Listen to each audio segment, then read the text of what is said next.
नमस्कार, आप देख रहे हैं आर्यन न्यूज। आपके साथ मैं हूं पल्लवी रविंद्र सिंह। आइए फटाफट अंदाज में एक नजर डालते हैं देश और दुनिया की तमाम बड़ी खबरों पर। झुकने को तैयार नहीं किसान, कृषि विरोधी किसान आंदोलन जारी है लगातार। चिल्ला बॉर्डर पर किया गया जाम।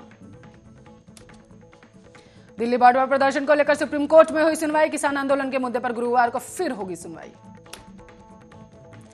तो वहीं आंदोलन के बीच किसानों को रिटायर्ड सैनिकों का मिला समर्थन। कहा कानून वापस नहीं लिया तो 26 जनवरी राष्ट्रपति को लौटाएंगे मेडल वापस। कृषि कानून के मसले पर सरकार और किसानों के बीच गतिरोध जारी। पीएम मोदी ने एक बार फिर कृषि कानूनों को किसानों के लिए बताया फायदेमंद। दिल्ली की सीमा पर डटे हजारों किसान। हालात पर काबू पाने के लिए की गई 3 लेयर सिक्योरिटी। दिल्ली के इस कड़ाके की ठंड में भी डटे हुए हैं किसान। किसानों ने आरोप लगाया कि सरकार प्रदर्शन में शामिल होने के लिए आ रहे किसानों पर लगाई जा रही रोक। संयुक्त किसान मोर्चा की ओर से सरकार को लिखित में जवाब लिखा। आंदोलन को बदनाम करने की कोशिश न करे सरकार। तो वहीं दूसरी तरफ कृषि मंत्री का बयान आया सामने। नरेंद्र सिंह तोमर ने कहा हमें 303 सीटें कृषि सुधार करने के लिए दी गई हैं। किसानों से बातचीत जारी है। रेलवे ने किया बड़ा खुलासा। रेलवे के जनरल डायरेक्टर आशुतोष मंगल ने बताया किसान आंदोलन से प्रतिदिन 3500 करोड़ का घाटा। सिंध बॉर्डर पर जाकर किसानों से मिले कांग्रेस नेता दिग्विजय सिंह, साथ में किया भोजन। किसानों की लगातार तादाद में हो रहा इजाफा। किसानों ने आंदोलन को और तेज करने की दी है चेतावनी। हालात पर काबू करने के लिए सुरक्षा बलों ने तैयारी की पुख्ता। किसानों ने एक बार फिर से दिल्ली और नोएडा सीमा को किया है बंद। कुछ दिन पहले नोएडा सीमा को किया गया था खाली, आपको बता दें, लेकिन अब दूसरे संगठन ने यहां संभाला मोर्चा। केंद्रीय गृह मंत्रालय ने बीजेपी के सांसद सनी देओल को दी गई वायु श्रेणी की सुरक्षा। उनके साथ केंद्रीय सुरक्षा बलों की टीम रहेगी मौजूद। किसान आंदोलन के बीच गाजीपुर बॉर्डर पर बढ़ी सुरक्षा। आरएएफ की तैनाती के साथ साथ दंगा नियंत्रण वाहन की भी किए गए हैं तैनाती।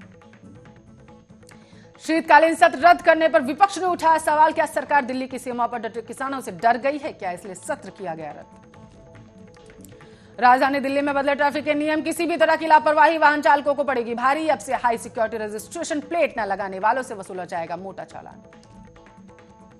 वॉर मेमोरियल में पीएम मोदी ने 1971 युद्ध के शहीदों को दी है श्रद्धांजलि। 4 स्वर्णिम विजय मशाल की प्रज्वलित। दिल्ली में वॉर मेमोरियल पहुंचे रक्षा मंत्री राजनाथ सिंह। 1971 के शहीदों को दी श्रद्धांजलि। राहुल गांधी ने 1971 के युद्ध को लेकर मोदी पर बड़ा बोला हमला। ट्वीट कर कहा यह उस समय की बात है जब भारत के पड़ोसी देश भारत के प्रधानमंत्री का लोहा मानते थे। ठंड से प्रदर्शन कर रहे किसानों की गई जान। किसान नेता ऋषिपाल ने कहा आंदोलन के दौरान 20 दिनों में 20 किसानों ने गंवाई है अपनी जान। किसानों की मांगों को देखते हुए केंद्रीय कैबिनेट की होने जा रही है बैठक। वीडियो कॉन्फ्रेंसिंग के जरिए होगी बैठक।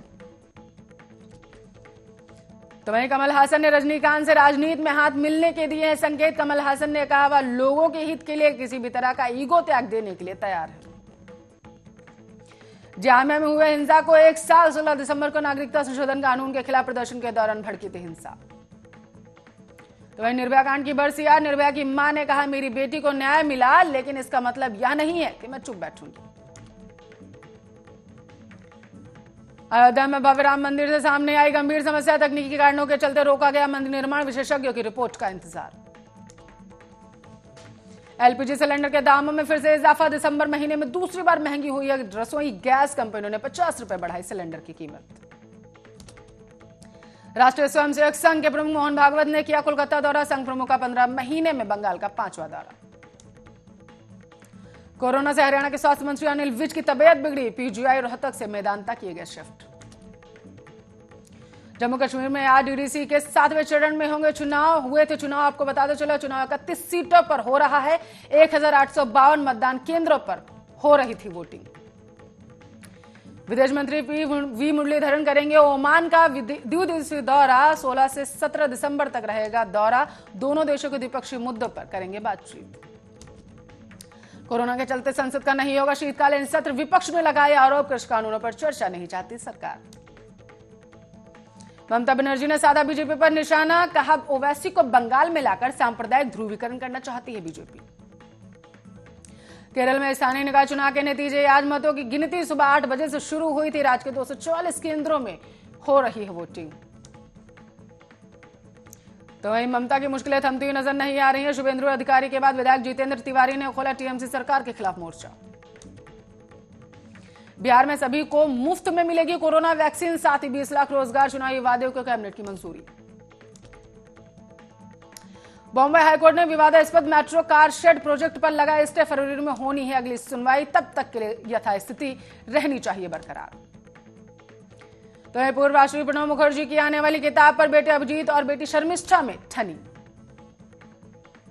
पूर्व राष्ट्रपति प्रणब मुखर्जी की आने वाली किताब पर बेटी का बयान आया सामने। शर्मिष्ठा मुखर्जी ने कहा, प्रकाशन में न डालें कोई बाधा। बिहार में ओवरलोडिंग पर सख्ती, 14 या इससे अधिक चक्कों वाले ट्रक से बालू और गिट्टी पर ढोने पर रोक लगाई गई। 5 साल पहले पाकिस्तान से लौटी गीता को अपने घर की तलाश में जारी। 28 साल की गीता ना ही सुन सकती है और ना ही बोल सकती है। बिहार, बंगाल, त्रिपुरा में 40% महिलाओं का हुआ बाल विवाह, एनएचएफएस की रिपोर्ट में यह खुलासा।